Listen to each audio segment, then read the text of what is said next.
नमस्कार मित्रों, मैं पंडित अखिल शुक्ल यूट्यूब के माध्यम से आज आपको हरियाली अमावस्या है तो हरियाली अमावस्या के उपलक्ष्य में कुछ विशेष वृक्ष से अवगत कराता हूँ। अभी ये छोटा ही पौधा है, ज़रूरी भी है। ये शाहरुख का पौधा है मित्रों। इसकी पत्ती सुआरुख इसलिए बोलते हैं कि इसकी पत्ती सुआ यानी मिट्ठू, पैरट जिसको बोलते हैं आप, उसके पंख के रंग की ये पत्तियाँ होती हैं। ये बहुत विशाल पेड़ होता है, 15 से 15 मीटर 10 मीटर ऐसा पेड़ होता है। और ये इसकी विशेषता ये है कि वहीं होता है ये जहाँ बहुत शीतलता होती है, पानी गिरता रहता है, जहाँ हमेशा, जिसको एवरग्रीन फॉरेस्ट बोलते हैं, वहाँ होता है। जैसे हिमालय की तराइयों में होता है ये। पचमढ़ी में भी भूरा भगत एरिया जो पीछे की तरफ जो हमेशा गीला रहता है, वहाँ भी ये कहीं कहीं पाया जाता है। ये अतिशय महत्वपूर्ण पौधा है मित्रों, आयुर्वेदिक दृष्टि से भी और तांत्रिक दृष्टि से भी। इसकी एक विशेषता ये है, ये पहले बद्रीनाथ के आसपास भी बहुत था। ऐसा बोलते हैं कि भगवान शिव ने इसके नीचे बैठ के तप किया था, तो बहुत सारे साधु संत इस वृक्ष के नीचे बैठ के भी तप जाप करते हैं और ध्यान लगाते हैं। इस पेड़ की ये विशेषता कि इसके नीचे बैठते ही साथ ध्यान लग जाता है। जैसे बरगद, गूलर, पीपल, सफ़ेद पलास ऐसे जो वृक्ष हैं उनसे भी ये बढ़ के है। बड़ा दिमाग को शीतलता प्रदान करने वाला है। ये अभी छोटा सा मैंने बुला के लगाया है। इसको घर में लगाने से इसमें घर में सुख शांति रहती है। बहुत सारी बाधाओं को ये स्वतः नष्ट कर देता है। इसकी एक और विशेषता है, ये इसकी जड़ है मित्रों। ये जड़, इसकी जड़ की छाल पेट के समस्त रोगों में काम करती है। हम जो पेट का रोग बनाते हैं उसमें इसकी छाल का प्रयोग कर लेते हैं, पत्तों का भी करते हैं। और जो हम बनाते हैं दिमाग का, जो बनाते हैं महालकांगनी कल्प या आपका ब्रह्म रसायन, उसमें भी इसका प्रयोग करते हैं। इससे मिर्गी, हिस्टीरिया, दिमाग की परेशानी, नींद नहीं आना आदि चीज़ों को ये समूल नष्ट करने में कामयाब है ये पेड़। तो जो एक आपने देखा होगा रक्त चंदन, एक देखा होगा आपने सफ़ेद चंदन, एक मलयागिर चंदन। ये वास्तव में मलयागिर चंदन के नाम से जाना जाता है। जो आप मलयागिर चंदन के नाम में पीली से एक मट्टी दे देते, वो नहीं है, ये है।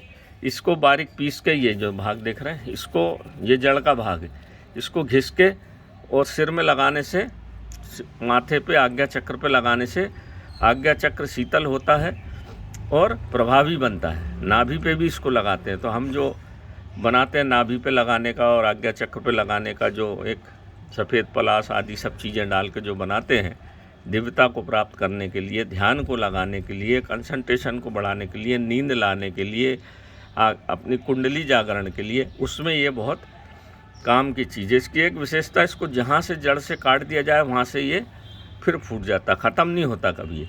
परंतु इसको गर्मी पसंद नहीं है।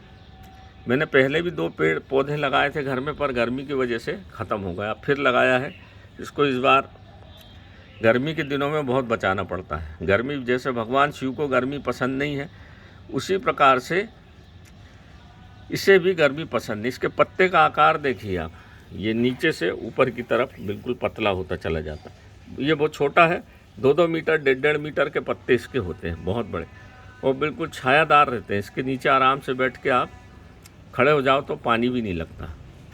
तो हिमालय का पौधा है मित्रों ये। आज हरियाली अमावस्या पर मैंने कहा आपको विशेष दिखा दूँ। ये तंत्र मंत्र में, घर में बाधा में, किसी प्रकार का तंत्र बाधा हो, कोई बाधा हो, महेश्वर धूप में भी इसकी पत्तियों का हम प्रयोग करते हैं, ताकि आपके घर में जो किसी प्रकार का उपद्रव हो वो शांत हो जाए। तो ये इतनी दिव्य चीज़ है मित्रों। जैसा कि हम जानते हैं कि आप बड़ा मकान बना लीजिए, खूब कार मोटर रख लीजिए, पर दिमागी शांति नहीं मिलती लोगों को। पहले के समय में घर झोपड़ी होती थी पर दिमागी शांति होती थी। हमने वृक्षों की उपयोगिता, वृक्षों के तांत्रिक महत्वों को नहीं समझा। हमने केवल उन वृक्षों की महत्ता को समझा जो घर बनाने के लिए बड़ी महंगी लकड़ी हो, जैसे सागौन हो, साजा हो, हल्दी हो, शीशम हो, इनका महत्व तो समझा, परंतु इस तरह की दिव्य वृक्षों की महत्वता को हम धीरे धीरे भूलते चले गए। इसीलिए मेरा ये प्रयास रहता है कि इन वृक्षों की महत्ता को बताएं। पहले के समय में इन वृक्षों का बड़ा महत्व था। हिमालय में क्योंकि बरगद, पीपल, गूलर तो मिलता नहीं, पलाश मिलता नहीं, तो वहाँ इस वृक्ष का उपयोग आध्यात्मिक ऊंचाइयों के लिए, तांत्रिक ऊंचाइयों के लिए, पूजा पाठ के लिए इसका प्रयोग करते हैं। इसकी एक और विशेषता है मित्रों, इतनी बड़ी एक लकड़ी लेके अगर सिर से पैर तक 7-8 बार फिरा दी जाए तो शरीर के समस्त दर्द को ख़त्म कर देता है। पूरा जो दर्दनाशक तेल बनाते हैं हम, उसमें भी इसका प्रयोग पत्तियों का करते हैं। पूरे शरीर का दर्द सिर से, पैर से, पीठ, रीढ़ की हड्डी पर से उतारते हैं। आपने कई लोगों को कि लकड़ी से पीठ के सिर से पैर तक उतारते देखा होगा, आपको दर्द खत्म हो गया होगा, शांति प्रदान मिली होगी, शांति मिलती होगी। ये वही लकड़ी है। ये जड़ का भाग है, वो तने का भाग उपयोग करते हैं। ये जड़ का, ये और तेज है।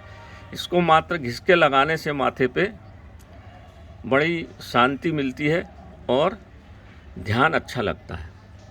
तो ये चंदन के जैसा भी उपयोग किया जाता है।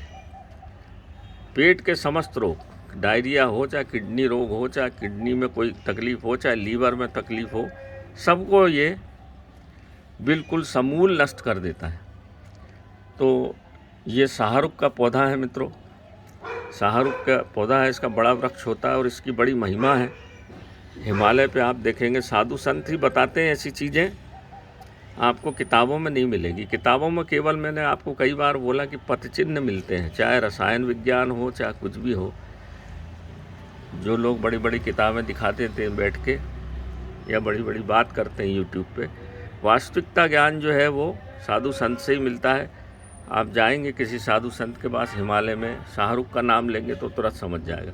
इसके वृक्ष, इसकी छाल को या इसके छाल को पीने से बीपी भी हमेशा कम रहता है। बीपी आपका बढ़ेगा नहीं, रक्त का शोधन करेगा। इसका एक छोटा सा टुकड़ा गले में डाल लो तो बीपी की शिकायत, हाई ब्लड प्रेशर की शिकायत भी ख़त्म हो जाती है, क्योंकि ये शांति प्रदान करता है दिमाग। हाई बीपी उनको ही होता है जिनके दिमाग में अशांति हो। तो दिमाग से संबंधी समस्त रोगों के लिए, दिमाग को शांति प्रदान करने के लिए, घर में भूत बाधा उपद्रव को दूर करने के लिए, सबके लिए शाहरुख का लकड़ी या शाहरुख की छाल का प्रयोग पुरातन काल से तंत्र मंत्र में उपयोग होता चला आया है। तो नमस्कार मित्रों, मैं पंडित अखिल शुक्ल हरियाली महोत्सव की आपको पुनः बधाई हो। और उसी के शुभ अवसर पर आज ये महत्वपूर्ण शाहरुख के वृक्ष से, शाहरुख की जड़ से आपको मैंने अवगत करा दिया। नमस्कार मित्रों।